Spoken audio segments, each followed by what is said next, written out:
7절부터 10절까지의 말씀을 우리 같이 한번 읽어보도록 하겠습니다.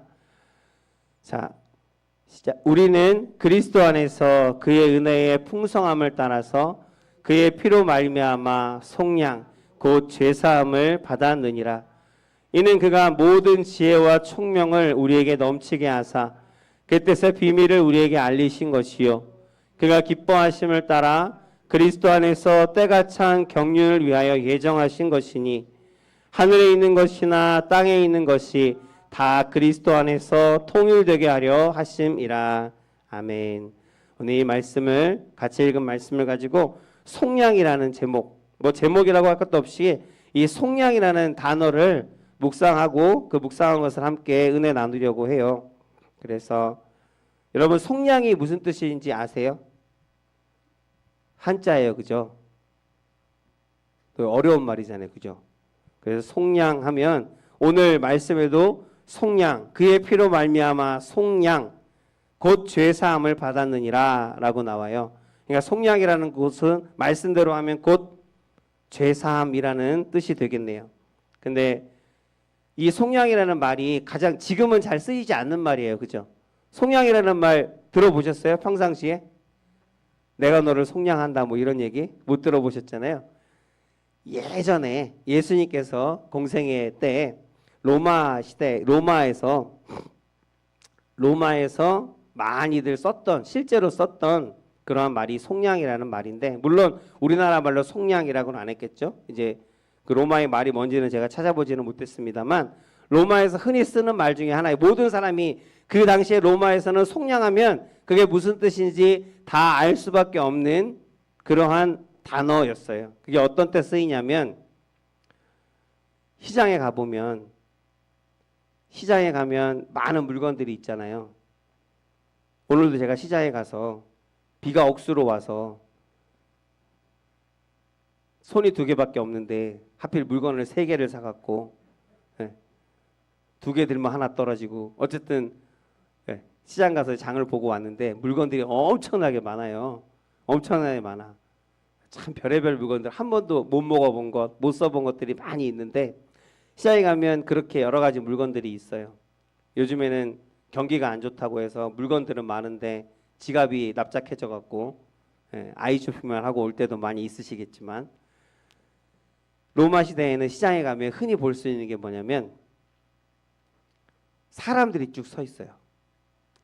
어린아이, 여자아이, 남자아이, 그리고 흑인들, 까무잡잡한 사람들, 노란 사람들, 하얀 사람들 그렇게 사람들이 쭉 서 있어요. 근데 그 사람들의 발에는 쇠사슬이 메어져 있고요. 쭉 서서 그리고 그 앞에는 상자가 하나가 놓여 있어요.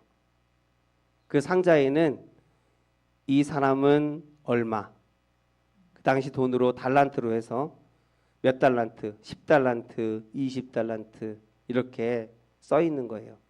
그게 뭔지 아시겠죠? 노예를 파는 거예요. 노예 시장. 로마 시대에는 이 노예를 사고 파는 것이 그냥 당연한 일이고 아주 흔한 일이었어요. 어떻게 여러분 한번 상상을 해보세요. 나도 사람이고 이 사람도 사람이고 똑같은 사람이잖아요. 근데 그 사람을 돈을 주고 사고 판대요. 지금은 도저히 상상할 수가 없는 일인데 그 당시에는 이 노예로 붙들려서 있는 사람들은 그렇게 팔리는 사람들은 나와 같은 사람으로 취급하진 않았어요. 그저 물건, 더 나아가서는 그냥 가축과 같이. 가축과 짐승의 차이가 뭘까요? 짐승은 주인이 없는, 가축은 주인이 있는. 그러니까 주인이 있는 짐승, 그러니까 짐승처럼 그렇게 역임을 받았어요. 상자에 그렇게 가격들이 매겨져 있고, 그래서 그 가격을 보고 나서 이제 사람들이 사러 와서 상이 와서 둘러보고 나서 뭐 근육도 한번 만져보고 피부도 한번 만져보고 내 쓸모가 있다 싶으면 거기 적힌 금액, 그 금액을 지불하고 그 사람을 사가는 것, 그걸 속량이라고 했어요. 그걸 속량이라는 단어로 그렇게 사용을 했다라고 그 문헌에는 기록이 되어 있습니다. 근데 그 노예들 중에는 특이한 노예들도 있어요. 한번 상상을 해보시는 거예요. 노예가 있는데 얼굴에 뭔가가 적혀 있어요. 볼에 그리고 이마에 빨갛게 펜으로 쓴 것도 아니에요. 예전에는 살에다가 영원히 지워지지 않도록 인두로 쇠로 글자를 만들어서 그것을 불에 달궈서 얼굴에다가 그렇게 표시를 했어요. 얼굴에 영어로 F, U, G 이렇게 써 있어요. 그게 뭘까요? 도망자라는 뜻이에요. 얘는 한번 도망을 갔던 노예, 도망갔다가 다시 잡혀온 노예라는 거예요. 그래서 그것을 얼굴에다가 표시를 해요. 이렇게 인두로 지져서. 그러고 앞에 서 있는 거예요. 여러분들이 만약에 이제 입장을 바꿔서 손님이야. 내가 노예를 하나 사러 왔어. 그러면 얼굴에 그렇게 도망자라고 써 있는, 찍혀 있는 그런 노예를 살까요? 안 살까요?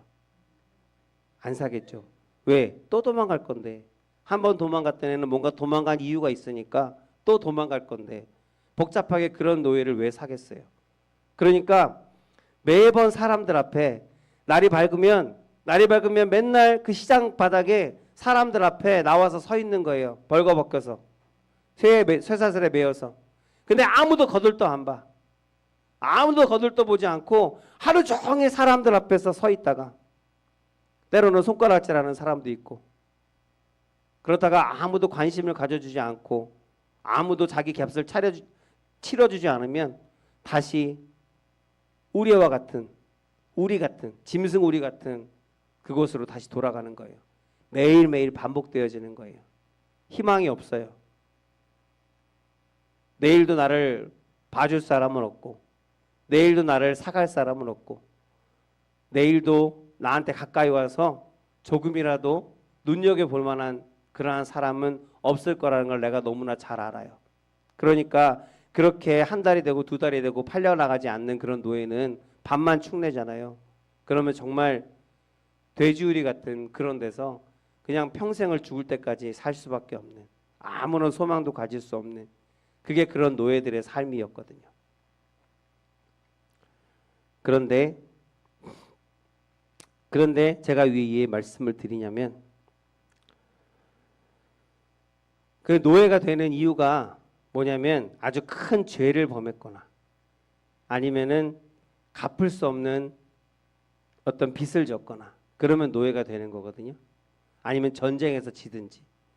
전쟁에 지는 것도 허물이고 죄이고 내가 돈을 빌리고 갚지 못하는 것도 내 죄에 대한 죄이고, 그러니까 죄 때문에 지금 노예가 되어서 그 자리에 서 있는 거예요. 여러분들은 누구나 다 성경 말씀에 근거해서 지금 내가 쇠사슬을 차고 있지는 않지만 내가 감옥에 갇혀 있지는 않지만 여러분들 하나님 앞에서는 다 죄가 있는 사람들이잖아요. 그 죄 때문에 하나님께서 우리를 위한 그러한 사랑의 계획들을 세우신 것이고, 그래서 여러분들 입장을 바꿔서 입장 바꾸는 거 여러분 상상을 해보시라고요. 내가 내 죄 때문에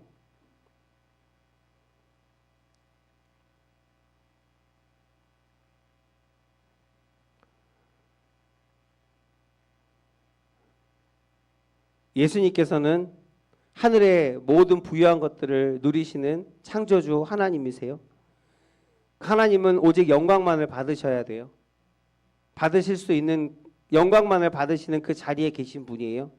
모든 세상의 영광이 하나님으로부터 우리 가운데 와요. 근데 그 영광의 자리에 계신 예수 그리스도께서 우리에게 오신 거예요. 나는 죄 때문에 이제는 그렇게 돼지우리와 같이 이 세상에서 아무런 희망도 없고 소망도 없이 그래서 죽을 날만 사라질 날만 기다리고 있는 우리에게 예수님께서 찾아오셨어요. 찾아오셔서 나를 가리키시고 아무도 나에게 관심 가져주지 않는데 예수님께서 내 앞에 서셔서 나를 예수님의 자리에 옮기셨어요. 그리고 예수님께서 내가 서 있는 그 자리에 서셨어요. 그게 구원이거든요.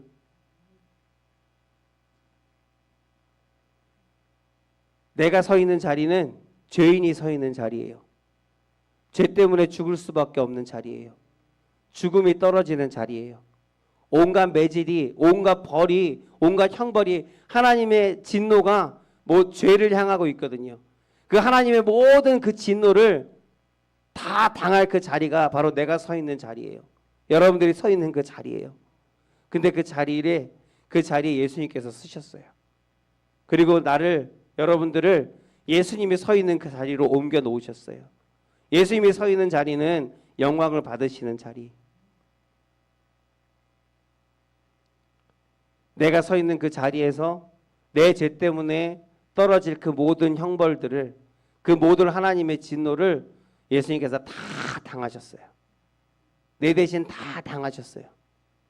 그리고 저와 여러분들은 예수님께서 옮겨주신 그 자리에서 내가 아무것도 한 것 없는데, 나는 그것을 받을 만한 어떠한 그런 의로운 것도 없는데, 그저 예수님께서 내 손을 붙잡고 그 자리에 옮겨 놓으셔서 내가 그 자리에 옮겨 놓으신 그 자리에 서 있으니까 그 자리에서 하나님의 영광을 보고, 그 자리에서 하나님의 축복을 보고, 너희가 나의 자녀다라는 하나님의 권세를 받고 누리는 그러한 삶을 살게 되었다는 거예요. 내가 노예 얘기를 했지만 지금도 세상의 사람들은 그렇게 소망 없이 살아가면서도 하나님께 눈 돌리지 않는 사람들이 너무나도 많이 있습니다. 그러한 사람들조차도 하나님께서는 사랑하셔서 지금도 끊임없이 구애하고 계시고 끊임없이 부르고 계심을 여러분 믿으시기 바랍니다. 그들에게 성경에 나와 있어요. 들어야 믿고, 내가 믿어야 구원을 받고 의롭게 되어지잖아요. 근데 듣지 않은데 어떻게 내가 구원을 받고, 내가 듣지 못하는데 어떻게 구원을 받을 수가 있냐고요. 그래서 들어야 하기 때문에 우리를 그렇게 이 세상의 소리로 하나님께서 우리를 택하여 주신 거예요. 이미 우리의 자리는 옮겨졌어요. 하나님께서, 그냥 예수님께서 우리에게 그냥 값없이 주신 그 구원으로, 그 값없이 주신 그 믿음으로, 그 작은 믿음 하나로 네가 이쪽으로 옮겨라고 하셨을 때 그냥 발걸음을 몇 걸음 옮긴 것밖에 우리가 한 것이 없어요. 근데 그것을 통해서 우리는 이미 하나님의 자녀로서의 권세와 이미 구원의 확신을 가지고, 구원의 소망을 가지고 기뻐할 제목들이 충만한 그러한 삶을 우리가 살게 되었다고요. 그것은 우리가 이미 하나님께서 우리에게 받은, 우리가 누릴 권세인데, 그 권리와 더하여서 우리에게는 사명이 있고 의무가 있어요. 그것은 반드시 들어야만 우리는 구원받을 수 있기에, 들어야만 우리가 예수 그리스도를 영접할 수 있기에, 들어야만 그 자리가 옮겨질 수 있기에 우리로 하나님께서 믿지 않는 자들, 듣지 아니하는 자들, 지금도 죄 가운데 있음에도 불구하고 하나님께 눈 돌리지 않고 하나님을 거부하는 자들, 그들의 귀에 듣게 하시려고 우리를 택하셨다는 거예요. 전도에 미련한 것으로 우리를 구원하겠다, 성경은 그렇게 말하고 있어요. 전도가 얼마나 미련한 것인지. 아니, 듣기 싫겠다는 사람 아무리 옆에서 떠든다고 듣겠냐고요. 옆에서 여러분들 지금 보면 지금 남편분이 아직 교회 못 나오시는 분도 계시고, 아내분이 아직 교회에 못 나오시는 분들도 계세요. 얼마나 집에서 얘기하셨을까요? 바로 옆에 누워서 자면서 오늘 교회 갔더니 이런 말씀이 좋더라, 한번 같이 가서 들었으면 좋겠는데, 같이 가서 축복받았으면 좋겠는데, 얼마나 얘기하셨을까요?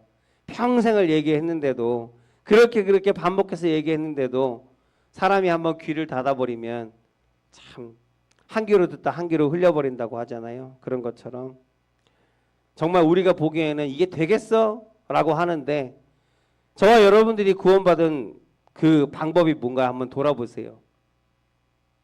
여러분들도 누군가에게 이 복음을, 이 미련한 전도를 통해서 구원받은 거 아닙니까? 정말 우리가 미련하게 생각하고 이게 될까 하는 그 생각으로, 그 방법을 통해서 저와 여러분들이 지금 이 자리에 있는 거예요. 그 방법 외에는 하나님께서는 다른 어떤 구원의 방법을 우리에게 주시지 않았습니다. 땅끝까지 이르러 복음이 증거되어지는 그때가 마지막 때이고 예수님께서 이 땅 가운데 다시 오시는 그때이고 우리가 들림받고 하나님의 영광을 보는 때인 줄로 믿습니다. 그때를 준비하는 자로 저와 여러분들을 세우셨어요. 그래서 우리가 듣든지 아니 듣든지 우리가 할 것은 그저 전하는 것입니다.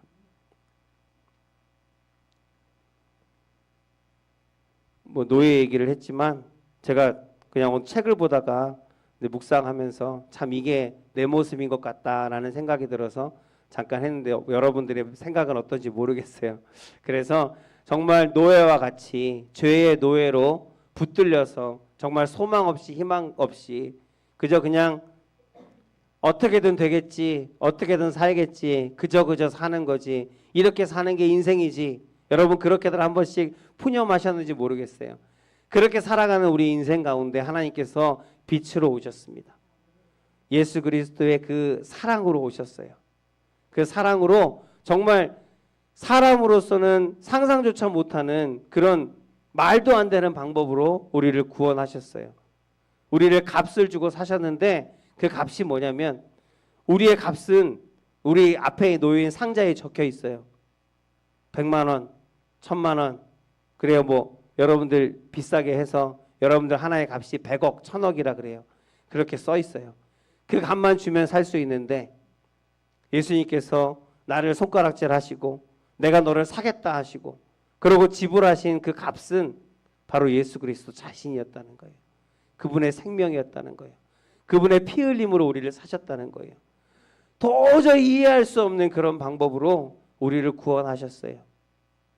여러분들이 그렇게 피값으로 예수님 자신을 내어주고 산 그렇게 하나님께서는 귀한 하나님께서 보시기에는 세상 어떤 것과도 바꿀 수 없는 귀한 하나님의 자녀이고 하나님의 백성이고 여러분들뿐만 아니라 여러분들이 매일매일 만나는 사람들 그 사람들도 또한 하나님께서 그렇게 구원하기를 원하시는 하나님의 사랑하는 사람들인 것을 우리가 기억하고 살기를 원합니다.